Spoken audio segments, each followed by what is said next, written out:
Apa itu flowchart? Flowchart atau dalam bahasa Indonesia diagram alir adalah sebuah jenis diagram yang mewakili algoritma, alur kerja, atau proses yang menampilkan langkah-langkah dalam bentuk simbol-simbol grafis dan urutannya tubuhkan dengan panah. Diagram ini mewakili ilustrasi atau penggambaran penyelesaian masalah. Flowchart digunakan untuk mendesain dan mendokumentasikan proses atau program sederhana. Jadi, lebih singkatnya, flowchart adalah langkah awal untuk membuat suatu program atau untuk menyelesaikan sebuah masalah.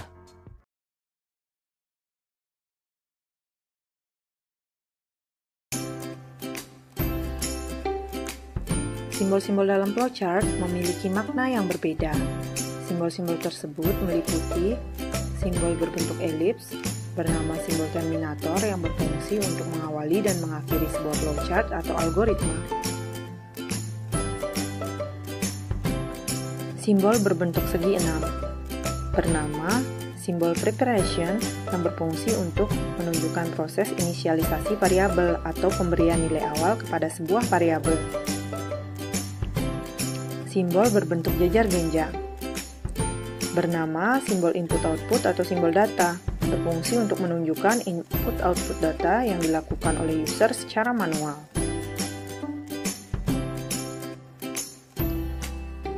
Simbol berbentuk persegi panjang bernama simbol proses, berfungsi untuk menunjukkan proses yang dilakukan oleh mesin komputer.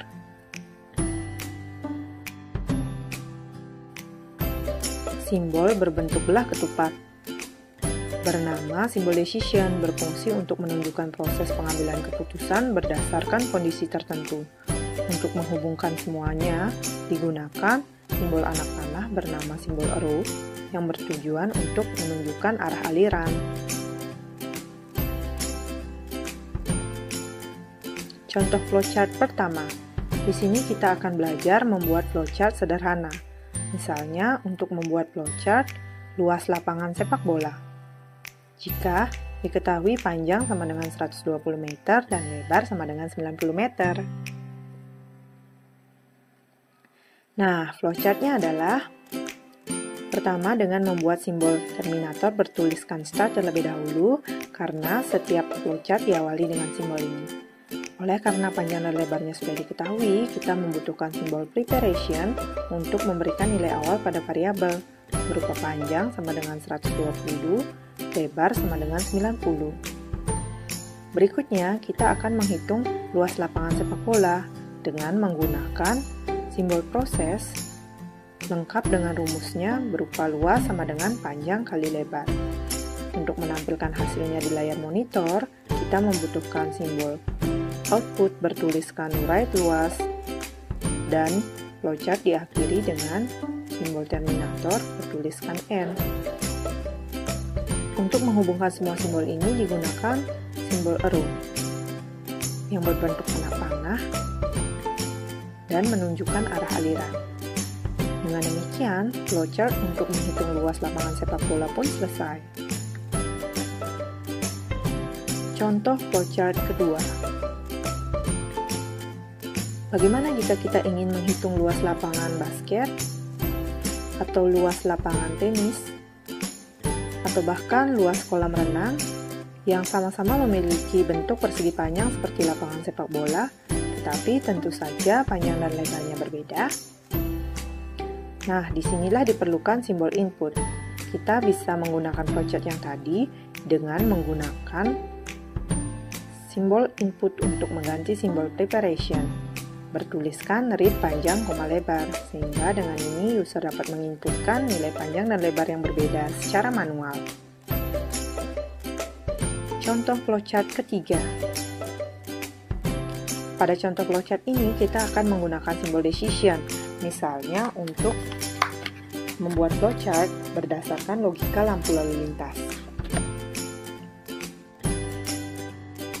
Flowchartnya akan menjadi seperti ini. Seperti biasa, sebuah flowchart selalu diawali dengan simbol terminator start. Kemudian kita membutuhkan simbol input untuk membaca warna lampu dari user. Selanjutnya, kita membutuhkan simbol decision untuk mengecek apakah warna lampunya sama dengan merah. Jika ya, ikuti anak panah true, sehingga diperoleh keterangan sama dengan berhenti. Jika tidak, ikuti anak panah false. Kita membutuhkan satu simbol decision lagi untuk mengecek apakah warna lampunya kuning. Jika ya, ikuti anak panah true sehingga diperoleh keterangan sama dengan hati-hati. Jika tidak, ikuti anak panah false. Otomatis warna lampunya hijau sehingga keterangannya sama dengan jalan. Untuk menampilkan hasil keterangan ini di layar monitor, kita membutuhkan simbol output bertuliskan write keterangan. Jangan lupa, flowchart kita diakhiri dengan simbol terminator bertuliskan N. Dengan demikian, flowchart berdasarkan logika lampu lalu lintas pun selesai.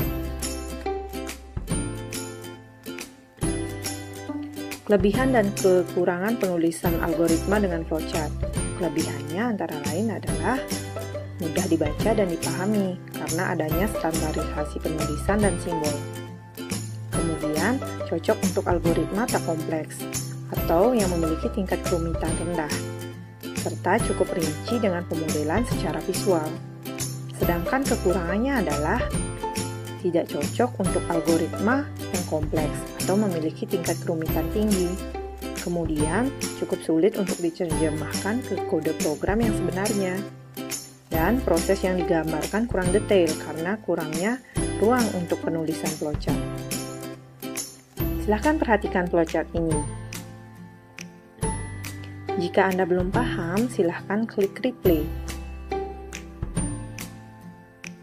Namun, jika Anda sudah paham dengan materi flowchart, maka slide ini akan berakhir dalam 3, 2, 1.